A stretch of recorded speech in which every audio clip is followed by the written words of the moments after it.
بسم اللہ الرحمن الرحیم۔ حضور صلی اللہ علیہ وسلم کے اسوہ حسنہ پہ عمل کرنے کا جس طرح فائدہ ہے، اسی طرح آپ صلی اللہ علیہ وسلم کی سنت کی مخالفت کرنا آخرت میں عذاب کا باعث ہے۔ حضور اکرم صلی اللہ علیہ وسلم کی سنت میں تبدیلی گمراہی اور آخرت کے عذاب کا باعث ہوگی، اور اس پر اللہ تعالیٰ نے قرآن پاک میں بہت سخت وعید فرمائی ہے، بہت سخت وارننگ دی ہے۔ سورہ نور کی آیت نمبر 63 میں اللہ تعالیٰ نے کہا فَلْيَحْذَرِ الَّذِينَ يُخَالِفُونَ عَنْ أَمْرِهِ أَن تُصِيبَهُمْ فِتْنَةٌ أَوْ يُصِيبَهُمْ عَذَابٌ أَلِيمٌ۔ پس ڈریں وہ لوگ جو رسول خدا کے حکم کی مخالفت کرتے ہیں، کہیں ایسا نہ ہو کہ انہیں کوئی فتنے سے نقصان پہنچے یا پھر دردناک عذاب سے ان کا واسطہ پڑے۔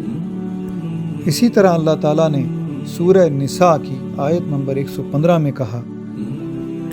وَمَن يُشَاقِقِ الرَّسُولَ مِن بَعْدِ مَا تَبَيَّنَ لَهُ الْهُدَى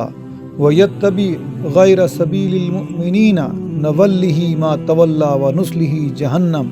وَسَاءَتْ مَصِيرًا۔ اس کا ترجمہ یوں ہے کہ حق کا راستہ ظاہر ہونے کے بعد جو لوگ رسول صلی اللہ علیہ وسلم کا اتباع نہیں کرتے، یعنی ان کے پیچھے نہیں چلتے اور مخالفت کرتے ہیں یا اس کے اگینسٹ چلتے ہیں، یہ لوگ مسلمانوں کی راہ سے الگ راستے پر چلے تو ہم انہیں ان کے حال پر چھوڑ دیں گے، پھر ان کو جہنم میں پھینک دیں گے، اور یہ کتنا ہی برا انجام ہے۔ ان آیات سے بالکل واضح ہو جاتا ہے کہ حضور اکرم صلی اللہ علیہ وسلم کی سنت کی مخالفت کرنا کتنی بری چیز ہے، اور اللہ تعالیٰ نے اس کا کتنا خوفناک انجام بتایا ہوا ہے۔ اب حضور صلی اللہ علیہ وسلم کی سنت پہ عمل کرنے کے بارے میں جو احادیث آئی ہیں ان میں سے کچھ کی بات کرتے ہیں۔ حضرت عبداللہ بن ابی جعفر حضرت ابو ہریرہ رضی اللہ تعالیٰ عنہ سے روایت کرتے ہیں کہ حضور صلی اللہ علیہ وسلم قبرستان تشریف لے گئے اور امت مسلمہ کی تعریف میں ایک حدیث بیان فرمائی کہ میری امت کے کچھ لوگ میرے حوض سے ہٹائے جائیں گے یا ان کو بھگا دیا جائے گا، جس طرح کہ اونٹوں کو ہکا دیا جاتا ہے، لیکن میں انہیں بلاؤں گا، ادھر آؤ ادھر آؤ ادھر آؤ۔ میرے ان لوگوں کو مسلسل بلانے پر مجھ سے کہا جائے گا کہ یہ لوگ تو وہ ہیں جنہوں نے دنیا میں آپ کی سنت کو چھوڑ کر اپنا طریقہ تبدیل کر لیا تھا۔ جب یہ مجھے معلوم ہوگا تو میں ان سے کہہ دوں گا دور ہو جاؤ دور ہو جاؤ دور ہو جاؤ۔ یعنی کہ حضور صلی اللہ علیہ وسلم کی اس حدیث میں قیامت کے روز یہ واضح کر دیا گیا کہ جو لوگ حضور صلی اللہ علیہ وسلم کی سنت کو ترک کریں گے، اس کو چھوڑ دیں گے، ان کو حوض کوثر سے دور کر دیا جائے گا۔ حضرت انس بن مالک رضی اللہ تعالیٰ عنہ سے روایت ہے کہ حضور اکرم صلی اللہ علیہ وسلم نے فرمایا جس نے میری سنت کو چھوڑا اور اس کے برخلاف کیا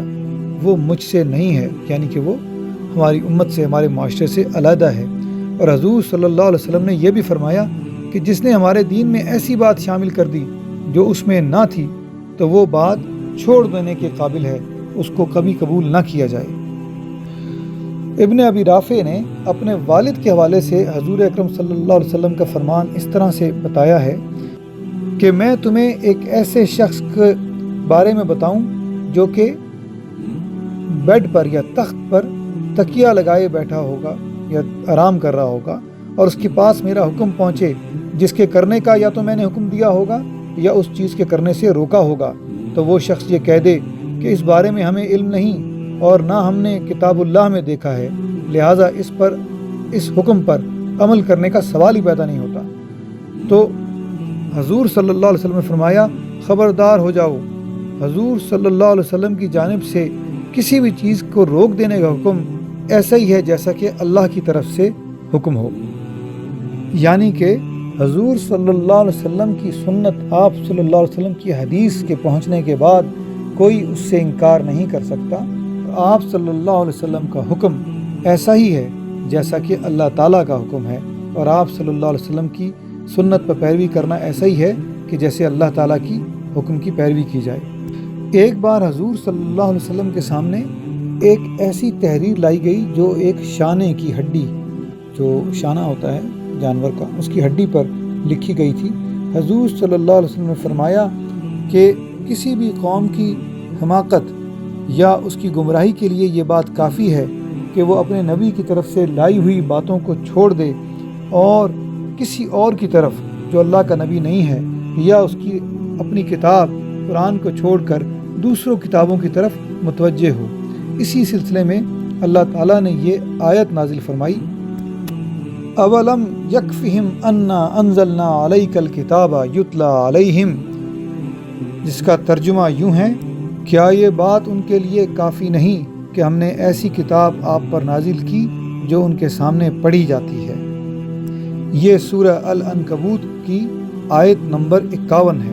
اس سے یہ واضح ہو جاتا ہے کہ حضور صلی اللہ علیہ وسلم کی طرف سے لائے ہوئے احکامات اور اللہ تعالیٰ کا کلام ہمارے لیے کافی ہے۔ حضور اکرم صلی اللہ علیہ وسلم نے فرمایا کہ ایسے لوگ جو گفتگو میں طعنہ زنی کرتے ہیں یا شیخی بگاڑتے ہیں، مبالغہ کرتے ہیں، یعنی حد سے زیادہ بڑھ کر بات کرتے ہیں، وہ خود کو ہلاکت میں ڈالتے ہیں۔ اسی طرح حضرت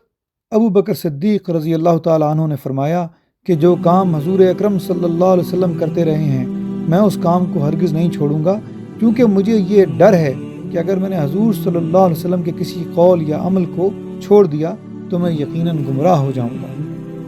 جزا اللہ عنا سیدنا محمد ما هو آلہ صلی اللہ علیہ وسلم۔